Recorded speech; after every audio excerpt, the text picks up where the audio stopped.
Olá pessoal, tudo bem com vocês? Aqui é Joelma Bianco e este é o canal História e Cultura de Orleans. E o vídeo de hoje vamos trazer mais uma lembrança com a minha amiga Dona Zuleide Marcon, Zomer Marcon. Ela que dias atrás já contou um pouco da história de vida dela e combinamos para gravar mais uma parte do vídeo falando da enchente de 74, né Dona Zuleide? Sim, Joelma, com certeza, né? Pessoal, antes de assistir esse vídeo, já convido a você para se inscrever no canal, ativar os sininhos de notificações, curtir e compartilhar. Hoje, Dona Zuleide, dia 4 de setembro, você vai nos contar um pouco da história. Fique à vontade, Dona Zuleide, você que presenciou a enchente de 74, tem várias lembranças. Vamos compartilhar um pouco dessa história, Dona Zuleide. Ok, Joelma, então vamos lá, né? Antes mesmo de iniciar o relato de 74, eu vou fazer um breve relato da de Lauro Miller, foi em 71, tá? A maior devastação de Lauro Miller foi a de 71, não 74, onde morreram 8 pessoas que estavam jogando no Clube Cruz e Malta. Quando viram a água estava subindo, eles subiram em cima da mesa foram para o forro, do forro para o telhado, só que as águas levaram o clube, tá? E eles não podiam sair, descer, porque o clube era um pouco mais alto, né? E aí não tinha como sair pela frente, porque ali já estava tomado pelas águas. Nesse ano morreu 2 da família Locatelli, pai e filho, inclusive foram até velados aqui em Orleans, na igreja, porque lá não tinha condições, não tinha como atravessar o rio. E eu perdi um amigo também de escola, que foi o Walter Otauser Filho. Pai e filho foi da família Locatelli, tá? Não sabia foi dessa não, Dona Zuleide. Foi assim, foi bem... Interessante registrar. A região de Lauro Miller foi muito atacada na de 71. Que eu, na minha experiência, que eu morei sempre lá perto, próximo ao rio, que eu jamais ia ver uma enchente daquele tamanho. Pois olha, Joelma, eu vi 2. Tá? Aconteceram 2 enchentes. O pessoal fala, enchente de 74, não foi uma só. 23, dia 23, era um sábado, aconteceu a primeira enchente, tá? De março, né? De março de 74.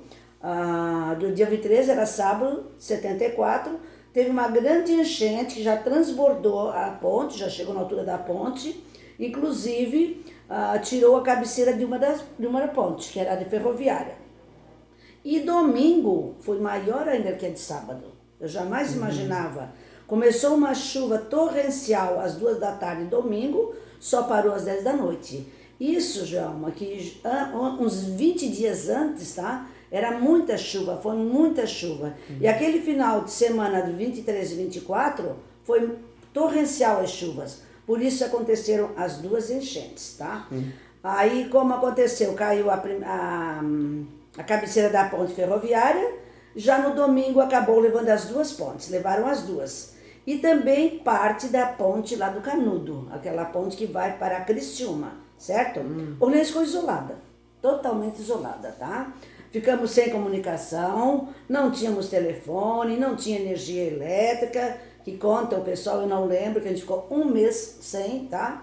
O único meio de comunicação para nós na época foi um helicóptero que descia ali onde hoje é o Colégio Tonesa Cascais. O helicóptero vinha ali, pousava e trazia mantimentos, remédios, coisas para o pessoal que sofreu a enchente e foram vítimas, né? Aí assim, ó, no sábado à noite foi a última vez que eu atravessei a ponte, a rodoviária, porque no sábado, durante o dia, foi de tardezinha, muitas pessoas já tinham perdido a casa, perdido tudo que tinha em casa, e neste dia, à noite, eu e a minha cunhada Darcy atravessamos a ponte para levar mantimentos, tá? Para o pessoal do outro lado do rio, que tinha perdido bastante coisa. Isso aí faz parte também do meu voluntariado, que eu falei na outra história, na primeira parte, né? E assim foi, tá? Então foram 2 enchentes, não foi uma só, foi sábado, e a de domingo foi maior ainda. Aí com o isolamento, o meu irmão, o Toninho da Cleimon, como todo mundo conhece, ele era apelidado por professor Pardal, porque ele inventava um monte de coisa. O que é que ele fez? Ele, com a ajuda de outras pessoas, esticaram uma corda ali próximo à ponte hoje, onde é a ponte da Coloninha, né? E fez uma cadeirinha para o pessoal poder atravessar de um lado para o outro, porque ninguém podia nem para um lado, nem para o outro. Porque nós ficamos totalmente isolados, sem pontes, sem as duas pontes de ferro e parte da ponte lá embaixo do canudo, tá? Aí o pessoal com isso, né, conseguiu atravessar para um lado e para o outro a hora que precisasse, certo? Aí, então foi isso aí. A gente levou mais de 20 casas na época, inclusive um amigo meu, um amigo da família, não tinha nem pago a casa ainda. Ele tinha pegado um empréstimo e a casa o Rio também levou. Outro local que serviu de abrigo para os flagelados foi a sede João 23, hoje, né, São João 23, que se transformou num QG central para distribuição de roupas, de mantimentos para quem perdeu as coisas, né. Como a enchente de domingo foi maior, levou mais casas ainda. No sábado levou algumas, no domingo levaram outras casas. Eu fui abrigada, né, me abrigaram durante a enchente, que no sábado eu já tinha saído de casa, porque na frente da minha casa passava a estrada de ferro, tá? E ali ficou um rio, porque ali era a parte mais baixa, represou na ponte e passou ali, tornou um rio na frente da minha casa. Se eu não tivesse saído de casa, eu teria ficado isolada.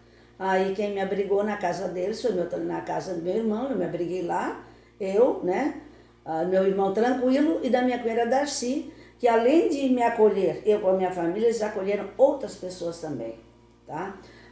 Outros também que foram acolhidos na casa do seu Omírio Zanini, desculpem. O seu Omírio Zanini abrigou bastante pessoas que tinham perdido, né, tudo na coisa. A empresa Zomer, na época, também serviu de abrigo para o pessoal. Até hoje eu vi um depoimento de uma pessoa que será eternamente grata por ter sido acolhida na empresa, ela, a família dela e tantas outras pessoas na época que perderam. E também nas escolas, e através também das vítimas. Então, assim, foi uma enchente bastante grande, tá?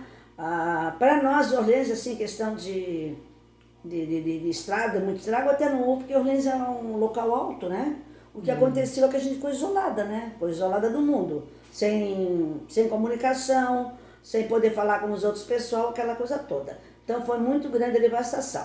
Principalmente, Joelma, no interior. Pois é. O interior foi bastante devastado, os engenhos foram água abaixo, as tafonas, o que mais pode me ajudar aí? Isso aí foi tudo levado pelas águas. Naquele tempo era as marcenarias, né, marcenaria que mexia muito com madeira e os principal era engenho, né? O principal engenho. Já tinha estufa de fumo, né? Eu nasci em 69 e eu me lembro que já atrás aí o pai já botou a estufa também, certamente muitos agricultores tinham estufa de fumo. E as comunidades, né? Por exemplo, aqui no Rio Pinheiros, ó, eu separei umas fotos aqui. Aqui é em frente à igreja do Rio Pinheiro. Aqui tem um barranco, tem um valo bem fundo lá no pasto, que fica pro lado de lá do rio. Longe do rio, e olha aqui a barreira que criou aqui, ó, que estragou tudo. Aqui, ó, é a igreja de Rio Pinheiros Baixo, ó. Não a nossa do Rio Pinheiro Alto, Rio Pinheiros Baixo. Aí tem a marca da água lá, ó. Vocês veem a parte escura que foi até na janela da igreja, ó. A igreja de Rio Pinheiros Baixo. Este aqui é o antigo capitel de Nossa Senhora de Lourdes, ó, que hoje está lá um novo capitel construído. Este aqui a enchente levou, que foi construído em 1914, tem o mesmo ano que foi construído o capitel de Santo Antônio, que a enchente chegou até nos pés da imagem, mas só danificou a parede. Infelizmente eu não estou com a foto aqui no momento do capitel de Santo Antônio. Aqui nós temos perto da ponte, quem conhece a ponte aqui que fica perto da igreja do Rio Pinheiros Alto, tinha a escola. Olha as estradas como é que ficou, ó. Não chegou na antiga escola, que hoje não existe mais, né? Que é para lá um pouquinho da ponte, mas ficou totalmente destruída a estrada. Aqui tem a casa do seu Teodoro Turaço. Se vocês vão no canal História e Cultura de Orleans, eu já filmei e contei a história dessa casa que ainda está ali, né, que tem mais de 100 anos, e a água ali está na marca preta ali, ó. Então ali tem os móveis, tem pessoas que foi da enchente de 74 também, ó. A marca da água foi ali, fica para baixo da igreja do Rio Pinheiro Alto.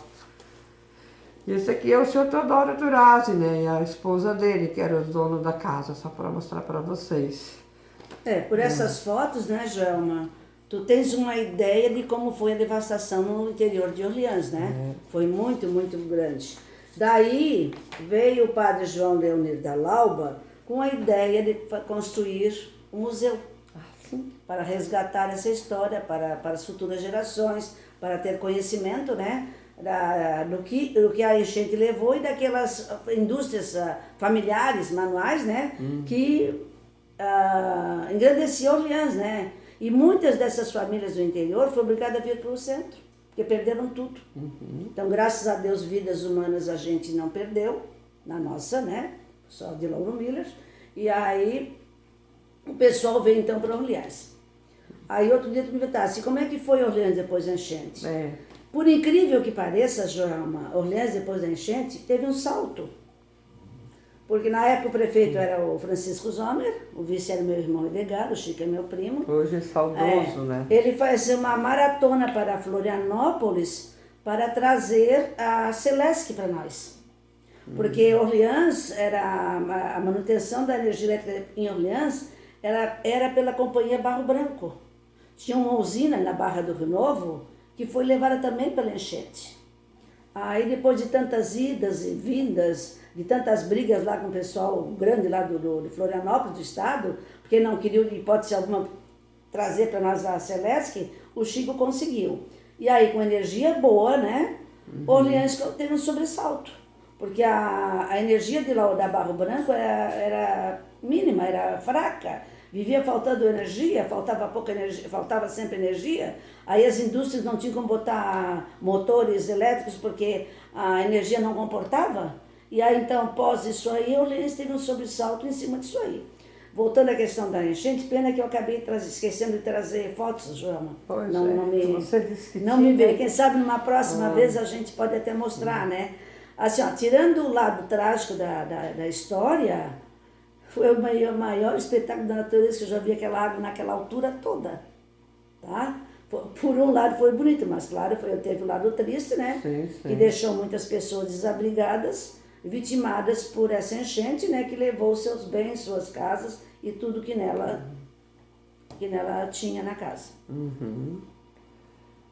Tem mais alguma coisa que você lembra de momentos? Eu acho que seria isso. A gente, assim, é muita coisa, mas a gente acaba até esquecendo ajuda humana, ajuda solidária das pessoas, né? Sempre presente nesses momentos, né? Quanto a isso, Orleans sempre foi e continua sendo muito solidária. Pois é. E acolheu com muita boa vontade as famílias que foram atingidas, né? Quanto a isso, a gente não pode reclamar, como diz o outro, né? E assim foi, né? Então, na realidade, foram 2 enchentes. A do sábado, dia 23, foi de tardezinha. E a de domingo foi mais tarde, porque como eu falei para vocês, que começou uma chuva torrencial depois de tantos e tantos dias de chuva, começou uma chuva torrencial às 14 horas e até 10 da noite sem parar. E o trem que passava aqui para nós, né, que infelizmente também acabou com a estrada de ferro, o último dia que o trem passou por Orleans foi numa terça-feira, dia 19. A partir da quarta-feira não passou mais por causa da muita chuva. Já estava sem perigo, era perigoso ir até Tubarão, então ali o trem já tinha parado numa quarta-feira. Foi o último dia da viagem dele, foi na terça-feira, dia 19. Zuleide, o trem ele levava as pessoas para a cidade, outra, ou era para levar, o que levava além das pessoas? Olha, ultimamente o trem estava sendo só de carvão, mas houve uma época que levava passageiros. Pois é. Tá? Teve uma época que levava passageiros, levava móveis, levava produtos aqui da suínos, levava um monte de coisa, levava até Laguna e Bituba. Então, por um grande tempo, ele servia como transportadora, tá? De mantimentos, de móveis e outras coisas mais. Aí, por último, começou, também levava pessoas. Inclusive até tinha a primeira classe, tinha a segunda classe. Ah, A primeira classe era todo estofadinho, bonitinho. A segunda classe, a segunda classe era madeira pura, os bancos. Tinha isso, sabe? Só. Então é isso aí. Mas depois, ultimamente, já não tinha mais passageiros.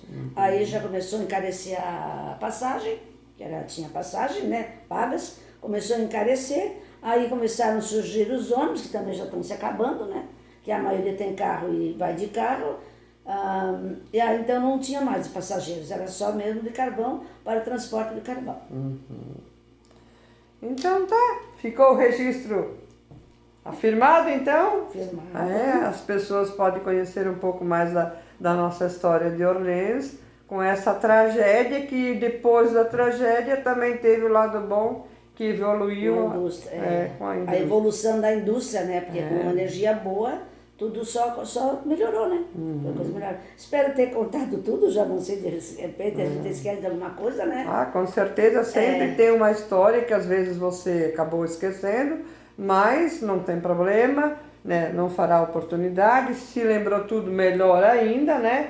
E tem outras pessoas que também conhecem as histórias, casos que aconteceram, e tem a oportunidade de vir através do canal História e Cultura. Já fica o convite, né? Para quem quiser contar mais histórias da enchente de 74, é muito importante. Como a dona Zuleide frisou, acho que você deve ter comentado comigo, que seria interessante, né, Zuleide, que alguém se prontificasse de escrever um livro falando desses registros das pessoas que lembram da enchente, né, Zuleide? Com certeza. Tinha um programa na Rádio Guarujá, uma época, que era do Verolim Henrique, mais conhecido por Pinguim. Ele pegou muitos depoimentos desse pessoal do interior. Então, eu acho assim, até uma vez cheguei a falar com a Edna Rampinelli, mas ela perguntou para ele ter coisas escritas, Zuleide, não tem. Mas se alguém deu dos rádios, a cultura mesmo, né? Que já tem o seu pronome, já fala cultura, de pegar esses depoimentos desse pessoal do interior e alguém escrever um livro, porque essa história vai se acabar. Esse relatório, vai passar de boca em boca, e daqui a pouco os nossos avós, bisavós vão indo, como nós também vamos um dia, e aí essa história acaba não acontecendo mais, nem não tendo mais ninguém para contar. Na época em Tubarão, que foi mais afetada, né, na época da enchente, mais afetada foi Tubarão, fala-se em 199 pessoas que morreram, oficialmente, tá, esse número. Tem gente que contesta, que dizem que desapareceu famílias inteiras e não ficou ninguém para reclamar. Então, acho que foi muito mais. Tubarão foi, assim, bastante afetado, muito afetado. Então, pessoal, se vocês gostaram desse vídeo, fica o convite para você. Se inscreva no canal, ative o sininho de notificações, curte, compartilhe. Até um próximo vídeo e o meu muito obrigado.